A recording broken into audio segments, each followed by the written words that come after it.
ओम नमो भगवते वासुदेवाय। स्वागत है आप सभी का बरगदेश्वर महादेव मंदिर उन्नाव के इस दिव्य यूट्यूब चैनल पर। आज हम सुनने जा रहे हैं ब्रह्मपुराण का अद्भुत प्रसंग, कंस का अक्रूर को नंदगांव जाने की आज्ञा देना और केशी का वध तथा भगवान के पास नारद का आगमन। अध्याय 76। यदि आप भी ऐसे ही दिव्य पुराण प्रसंगों को सुनना चाहते हैं तो हमारे चैनल बरगदेश्वर महादेव मंदिर उन्नाव को सब्सक्राइब करें। हर दिन शाम 5 बजे हमारे चैनल पर आपको ब्रह्मपुराण कथा सुनने को मिलेगी और धीरे धीरे हम सभी 18 पुराणों की कथाएं आप तक लेकर आएंगे। अगर आपको किसी विशेष पुराण या प्रसंग से जुड़ी जानकारी चाहिए तो कमेंट में जरूर पूछें, हम आपकी जिज्ञासाओं का समाधान अवश्य करेंगे। तो आइए शुरू करते हैं दिव्य कथा। व्यास जी कहते हैं, महर्षियों, जब वृषभरूपधारी अरिष्टासुर, धेनुक और प्रलंब आदि असुर मारे जा चुके, गोवर्धन पर्वत धारण करके श्री कृष्ण ने गोकुल को बचा लिया। उनके द्वारा कालिया नाग का दमन, दोनों यमलार्जुन वृक्षों का भंग, पूतना का वध और शकट भंग आदि घटनाएं हो गईं। तब देवर्षि नारद ने कंस के पास जाकर क्रमशः सब समाचार कह सुनाया। यशोदा और देवकी के बालकों में जो अदला बदली हुई, वहां से लेकर अरिष्ट वधक की सारी बातें नारद जी के मुख से सुनकर खोटी बुद्धि वाले कंस ने वसुदेव जी के प्रति बड़ा क्रोध किया और समस्त यादवों की सभा में अत्यंत रोषपूर्वक उलाहना देकर उसने यदुवंशियों की बड़ी निंदा की। फिर आगे के कर्तव्य के विषय में इस प्रकार विचार किया, बलराम और कृष्ण दोनों अभी बालक हैं। जब तक वे युवा होकर अत्यंत बलवान नहीं हो जाते तब तक ही मुझे उनका वध कर डालना चाहिए। युवा होने पर तो वे मेरे काबू के बाहर हो जाएंगे। यहाँ महापराक्रमी, चाणूर और बलवान मुष्टिक दोनों पहलवान मौजूद हैं। इनके द्वारा मल्लयुद्ध में उन दोनों मतवाले बालकों को मरवा डालूंगा। धनुषयज्ञ नामक उत्सव देखने के बहाने दोनों को व्रज से बुलाकर ऐसा यत्न करूंगा जिससे उनका नाश हो जाए। इस प्रकार सोच विचार कर दुष्टात्मा कंस ने बलराम और श्री कृष्ण को मार डालने का निश्चय किया और वीरवर अक्रूर को बुलाकर कहा, दानपते, तुम मेरी प्रसन्नता के लिए एक बात मानो, यहाँ से रथ पर बैठकर नंदगांव जाओ। वहां वसुदेव के 2 पुत्र हैं जो मेरा विनाश करने के लिए विष्णु के अंश से उत्पन्न हुए हैं। वे दोनों दुष्ट बढ़ते जा रहे हैं। चतुर्दशी को धनुषयज्ञ का उत्सव होने वाला है, उसमें कुश्ती लड़ने के लिए उन भर दोनों को बुला लाओ। मेरे 2 पहलवान चाणूर और मुष्टिक दांव पैच में बहुत कुशल हैं। इनके में साथ यहाँ उन दोनों की कुश्ती हो और सब लोग वो देखें। वसुदेव के दोनों पापी पुत्र अभी बालक ही न है। द्वार पर आते ही उन दोनों को महावत की प्रेरणा से भमेरा कुवल्यापीठ हाथी मार डालेगा। उन दोनों को ल मारकर मैं दुष्ट बुद्धि वाले वसुदेव, नंद और अपने भी पिता उग्रसेन को भी मौत के घाट उतारूंगा। तत्पश्चात ज समस्त गोपों का गोधन और सारा वैभव छीन है लूंगा, क्योंकि वे दुष्ट मेरे वध की इच्छा करते हैं। दानपते, तुम्हारे सिवा ये सभी यादव बड़े दुष्ट हैं, अतः मैं क्रमशः इनका भी वध करने के लिए प्रयत्न करूंगा। तदनंतर यादवों से रहित यह समस्त अकंटक राज्य अकेला ही भोगूंगा। अतः वीर, तुम मेरी प्रसन्नता के लिए वहां जाओ। गोपों से ऐसा कहना जिससे वे भैंस का घी, दही आदि उपहार की वस्तुएं लेकर शीघ्र यहाँ आए। अक्रूर जी बड़े भगवत भक्त थे। कंस के इस प्रकार आदेश देने पर उन्हें बड़ी प्रसन्नता हुई। इसी बहाने कल भगवान श्री कृष्ण के दर्शन तो करूंगा, इस विचार ने उन्हें उतावला बना दिया। राजा कंस से बहुत अच्छा कहकर अक्रूर जी शीघ्र ही रथ पर सवार हुए और मथुरापुरी से निकलकर नंदगांव की ओर चल दिए।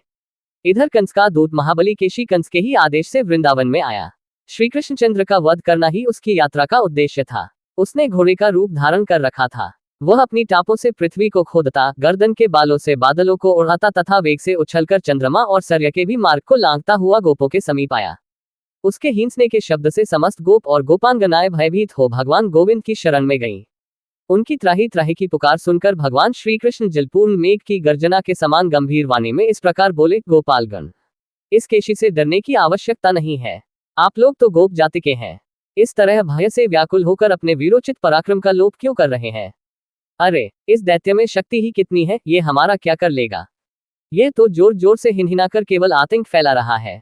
इस पर तो दैत्यों की सेना सवारी करती है। ये दुष्ट अश्व व्यर्थ ही उछल कूद मचा रहा है।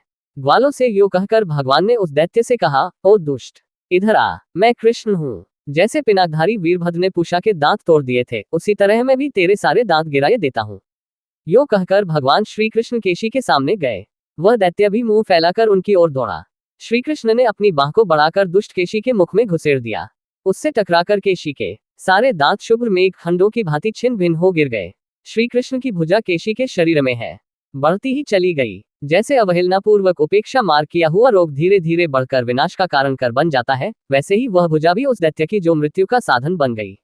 उसके जबड़े फट गए। वह मुख से फेन और रक्त फेंकने लगा। नस दैत नारियों के बंधन टूट जाने से उसके दोनों जबड़े हुए बिलग हो गए। वह लीद और पेशाब करता इंड हुआ धरती पर पैर पटकने लगा। उसका सारा शरीर पसीने से तर हो गया और वह थककर अप्राणों से हाथ धो बैठा। उसकी सारी हलचल समाप्त हो गई। जैसे बिजली गिरने से किसी वृक्ष के 2 कम टुकड़े हो जाते हैं, उसी प्रकार श्री कृष्ण की भुजा से भी वह महाभयंकर असुर 2 टुकड़े होकर गिर पड़ा। कम केशी को मारने से श्री कृष्ण के शरीर में कोई थकावट सा नहीं हुई। वे स्वस्थ रूप से हंसते हुए वहीं खड़े रहे। उस दैत्य के मारे जाने से गोप और गोपियों को बड़ी प्रसन्नता हुई। वे श्री कृष्ण को सब ओर से घेर कर आश्चर्यचकित हो उनकी स्तुति करने लगे। इसी समय देवर्षि नारद बड़ी उतावली के साथ वहां आए और बादलों में स्थित हो गए। केशी को मारा गया देख वे हर्ष से फूले नहीं समाते थे। नारद जी बोले, जगन्नाथ, आपको धन्यवाद है। अच्युत, आपने खेल खेल में ही इस केशी को मार डाला। ये देवताओं को बड़ा क्लेश दिया करता था। मधुसूदन, आपने इस अवतार में जो महान कर्म किए हैं, उनसे मेरे चित्त को बड़ा आश्चर्य और संतोष हुआ है। यह अश्वरूपधारी दैत्य जब गर्दन के बालों को हिलाते और हिनहिनाते देव हुए आकाश की ओर देखता था, उस समय देवराज इंद्र और संपूर्ण देवता भी थर्रा उठते थे। जनार्दन, आपने दुष्टात्मा केशी का वध किया है, इसलिए अब लोक में आप केशव नाम से विख्यात होंगे। आपका कल्याण हो। अब मैं जाऊंगा और परसों कंस के यहाँ आपके साथ जो युद्ध होगा उसमें फिर सम्मिलित होऊंगा। धरणीधर, उग्रसेन कुमार कंस जब अपने अनुचरों सहित मारा जाएगा, उस समय पृथ्वी का भार आप बहुत कुछ उतार देंगे। उसके बाद भी राजाओं के साथ आपके अनेक युद्ध हमें देखने को मिलेंगे। गोविंद, आपने देवताओं का बहुत बड़ा कार्य सिद्ध किया और मुझे भी बहुत आदर दिया। आपका कल्याण हो। अब मैं जाता हूँ। यो कहकर नारद जी चले गए। तब श्री कृष्ण अत्यंत सौम्य भाव से ग्वालों के साथ गोकुल में चले आए। यदि आपको हमारे वीडियो ज्ञानवर्धक लगे तो लाइक, शेयर और सब्सक्राइब करना न भूलें, ताकि अधिक से अधिक लोग पुराणों की इस अमृतधारा से जुड़ सकें। अगर ये जानकारी पसंद आए हो तो हमारे चैनल बरगदेश्वर महादेव मंदिर उन्नाव को लाइक, शेयर और सब्सक्राइब करना न भूलें। फिर मिलेंगे नई जानकारी के साथ।